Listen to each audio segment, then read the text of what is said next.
کے بارے میں اللہ رب العالمین نے ارشاد فرما دیا کہ اکثر انسانوں کی یہ کیفیت ہے کہ وہ رب کی ناشکری کرنے والے ہیں، وَإِنَّ وَلَا ذَلِكَ لَشَهِيدٌ، اور اس کے اوپر انسان خود گواہ کافی ہے۔ انسان کو دوسرے انسان کے پاس جا کر کے پوچھنے کی کوئی ضرورت نہیں ہے کہ میں شکر گزار بندہ ہوں یا نا شکرا ہوں۔ انسان اپنے دل سے پوچھ لے، دل جھوٹ بولنے والا نہیں ہے، دل اس کو یہ بات بتلا دے گا کہ تو اللہ کا شکر گزار بندہ ہے یا تو ناشکری کرنے والا انسان ہے۔ آگے اللہ رب العالمین نے آیت نمبر 8 کے اندر یہ مضمون بیان کر دیا ہے کہ انسان کے اندر ناشکری کیوں پیدا ہوتی ہے۔ انسان کے اندر ناشکری اس وقت پیدا ہوتی ہے کہ جب انسان مال کی محبت کے اندر بری طرح مبتلا ہو جاتا ہے، مال کی محبت اس کے دل کے اندر رچ بس جاتی ہے، پھر اس سے حلال اور حرام کی تمیز بھی اٹھ جاتی ہے،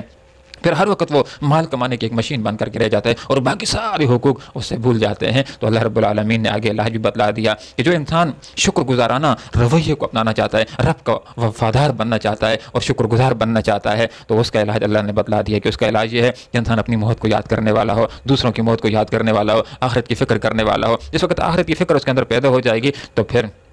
اس کے اندر شکر گزاری بھی پیدا ہو جائے گی۔ یہ وفا کرنے والے لوگ کیسے ہوتے ہیں؟ حضرت ابراہیم علیہ السلام کی مثال ہمارے ذہن کے اندر آ جانی چاہیے کہ کس قدر وہ اللہ رب العالمین کے ساتھ وفا کرنے والے تھے، اللہ کی بات کو ماننے والے تھے، کہ ان کے بارے میں اللہ رب العالمین نے ارشاد فرما دیا کہ وہ ابراہیم الذی وفا، وہ ابراہیم کی جس نے وفا کر دی، اللہ تعالیٰ کی باتوں کو مان لیا۔ جب اللہ تعالیٰ نے چند باتوں کے اندر، چند احکامات کے اندر ان کو آزمایا تو وہ فاتم ان کے اندر پورا اترے۔ جب اللہ تعالیٰ نے ان کو دعوت دین کو پھیلانے کا حکم دیا، اس کے لیے تیار ہو گئے، گھر کے اندر دعوت دی، باہر دعوت دی۔ جس وقت اللہ کی رضا کے لیے آگ کے اندر چلے جانے کی بات آئی، اس کے لیے تیار ہو گئے۔ ظالم بادشاہ کے سامنے کلمہ حق کہنے کی نوبت آئی، اس کے لیے تیار ہو گئے۔ جب ہجرت کا اللہ تعالیٰ نے حکم دیا تو ہجرت کے لیے تیار ہو گئے۔ جب اللہ رب العالمین کے راستے کے اندر، جب اللہ نے فرما دیا کہ میرا راستے کے اندر میری رضا کے لیے اپنے بچے کو ذبح کر دو، اس کے لیے تیار ہو جاتے ہیں۔ تو اللہ رب العالمین نے فرما دیا وہ ابراہیم الذی وفا، وہ ابراہیم کی جس نے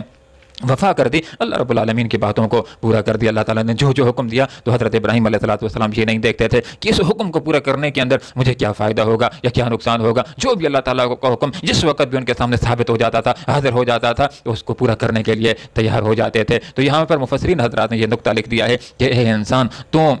گھوڑوں سے اور کتوں سے وفا کے مضمون کو سیکھنا چاہے تو ضرور سیکھ سکتا ہے۔ ایک مالک کتے کو، جو انسان کتے کا عارضی مالک ہوتا ہے، اس کو کھلاتا ہے، پلاتا ہے، پھر یہ کتا کس قدر اس کے ساتھ وفاداری کرتا ہے، پوری رات جا کر کے اس کے لیے چوکیداریاں کرتا ہے، حتیٰ کہ مالک کے اوپر اگر کوئی نقصان آنے کی بات ہوتی ہے تو اس کی خاطر اپنی جان قربان کرنے کے لیے بھی تیار ہو جاتا ہے۔ اس لیے انسان،